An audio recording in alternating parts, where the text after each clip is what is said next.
एक यार्डस्टिक समान है, बराबर है, जो भी उसके दायरे में आता मैं उस पर लगाम लगा देता हूं। लेकिन राहुल गांधी ने जो कहा है, उन्होंने जो बोला है, उन्होंने कहा कि आरएसएस और बीजेपी जो है वो हेट स्पीच को, यानी जो एक तरह से शब्द जो है उनके वो कि वो जो हेट है, जो दुर्भावनाएं है, वो ज्यादा फैलाने का काम कर रहे हैं। अब इसी पे बातचीत के लिए हमारे साथ कुछ मेहमान जुड़ रहे हैं, कुछ जुड़े हैं, कुछ आगे जुड़ेंगे।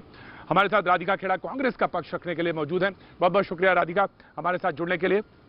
शादाब चौहान साहब हमारे साथ जुड़ रहे हैं, प्रवक्ता हैं पीस पार्टी के, वो आज हमारे साथ मौजूद हैं। बहुत बहुत शुक्रिया।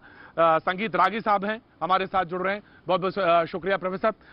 लगता कहीं सफर कर रहे हैं और हमारे साथ जुड़े हुए हैं, बहुत बहुत शुक्रिया प्रोफेसर संगीत रागी साहब। बहुत बहुत शुक्रिया अनुराग भदौरिया साहब लखनऊ से हमारे साथ जुड़ रहे हैं, बहुत बहुत शुक्रिया। आज सुबह बात हो रही थी जब इस सिलसिले में कि आपको आना है, तो उन्होंने कुछ फरमाया था, मैं जानना भी चाहता हूं उनसे।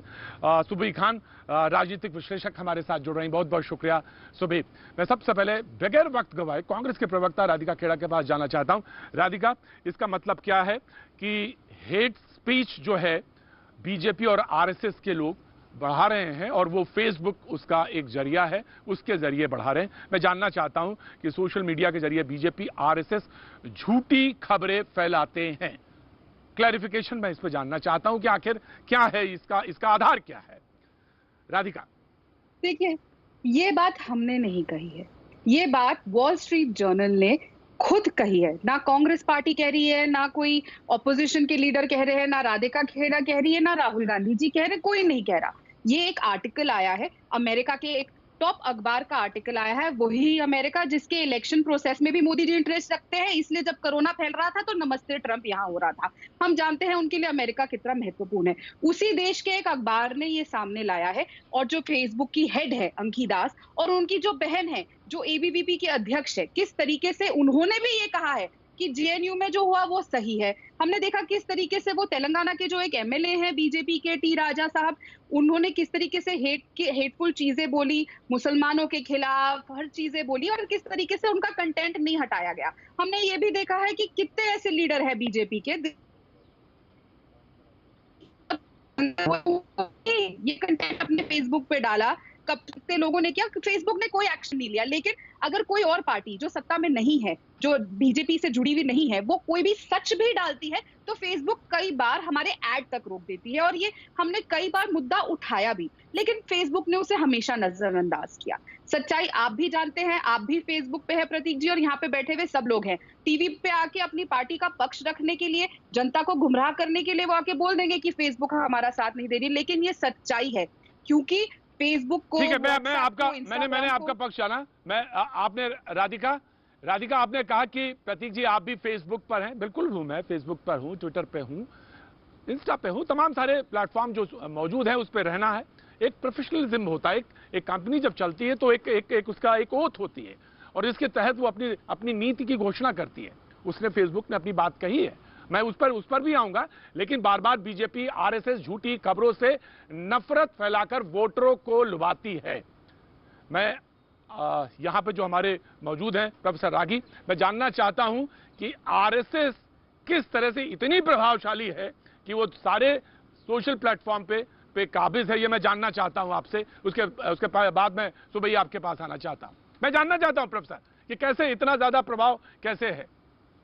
देखिए प्रतीक जी, सबसे पहली बात तो कि आरएसएस एक ऐसी संस्था है जो प्रचार को तवज्जो देती ही नहीं है। उसका मूल काम है शाखा लगाना और उसके अनुषांगिक संगठनों का काम है समाज के विभिन्न क्षेत्रों में जाकर के काम करना, चाहे वो बनवासी कल्याण आश्रम हो, चाहे वो सेवा भारती स्लम में काम करना हो। नहीं तो आपके लिए तो कहा जा रहा है कि आप नफरत फैलाते हैं, आप नफरत फैलाते हैं, वोटरों को लुभाते हैं बीजेपी के लिए। सुन लीजिए, आरएसएस का ये काम नहीं है। लेकिन एक बात मैं करता हूं, कांग्रेस पार्टी ऐसा क्यों कर रही है? राजनीतिक तौर पर और सामाजिक तौर पर हाशिए पर चली गई है, इसलिए उसके सपोर्टर कहीं है नहीं। और ना सपोर्टर होने के कारण वो जो बौखलाहट है वो निकल रही है। यही कांग्रेस पार्टी थी जो कैम्ब्रिज एनालिटिका को यूज करना चाहती थी पिछले इलेक्शन में, जातियों को बांट करके पोलराइज करना चाहती थी, पांथिक भेदभाव करके उसको पोलराइज करना चाहती थी। देखिए, फेसबुक कोई भारत नहीं कंट्रोल करता है, उसका सर्वर कहीं और है, उसके ओनरशिप कहीं और है। कैसे ऐसे संभव हो सकता है? यही बात तो हम लोग भी कहते हैं, यही बात हम अपने लिए भी कहते हैं कि देखिए, कांग्रेस पार्टी का यदि भारतीय जनता पार्टी और आरएसएस के खिलाफ कोई बात होती है तो वो फेसबुक उसको प्रमोट करती है, ट्विटर उसको प्रमोट करती है, और जो राइट विंग के आइडियोलॉजी है उसको वो प्रमोट नहीं करती है। समझ गए कि नहीं? शादाब, बिल्कुल मैंने आपकी बात सुनी। मैं आ रहा हूं, मैं पहले डिबेट ओपन करता हूं। प्रोफेसर, डिबेट ओपन करता हूं, मैं डिबेट ओपन करता हूं। उससे पहले मैं शादाब आपके पास आना चाहता हूं। मैं चाहता भी हूं कि प्रोफेसर आप जहां पहुंच रहे हैं वहां पहुंच जाएंगे तो जो आपका फ्रेम है वो स्टैटिक मुझे मिलेगा। आप पहुंचिए। शादाब, मैं आपसे जानना चाहता हूं, क्या कुछ हो रहा है सोशल प्लेटफॉर्म पे? यह हमने देखा, बेंगलोर में देखा, कौन हेट स्पीच फैलाता है और कौन किस तरह से मिसयूज करता है, और आप इल्जाम लगाते हैं दूसरी तरफ। आपने देखा कि नहीं देखा? आपको नजर आया होगा।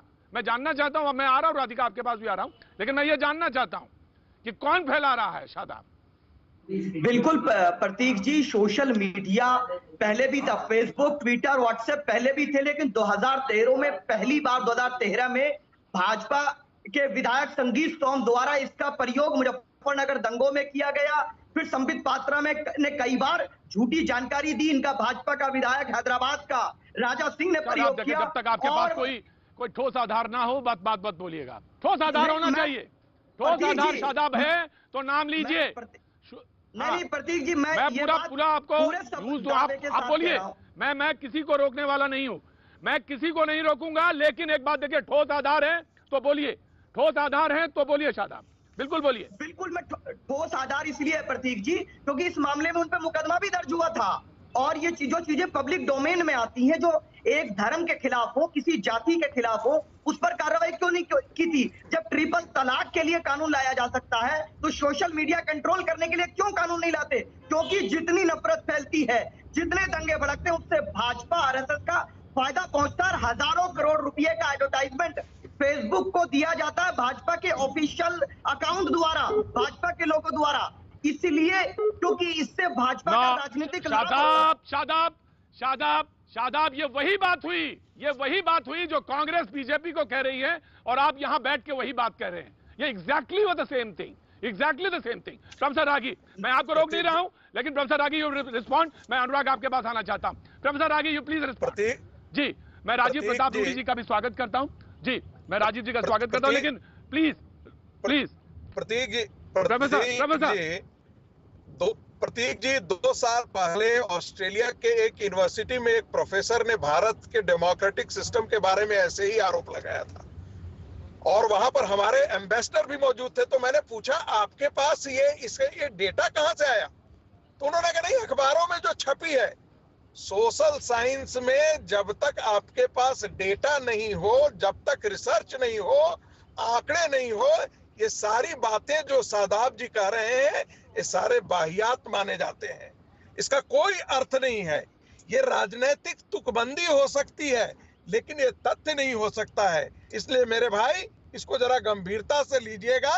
इस प्रकार का आरोप यदि मैं कहूं कि राहुल गांधी तो 2013 से लेकर के लगातार हेट स्पीच फैलाते रहे, पिछले 2 महीनों से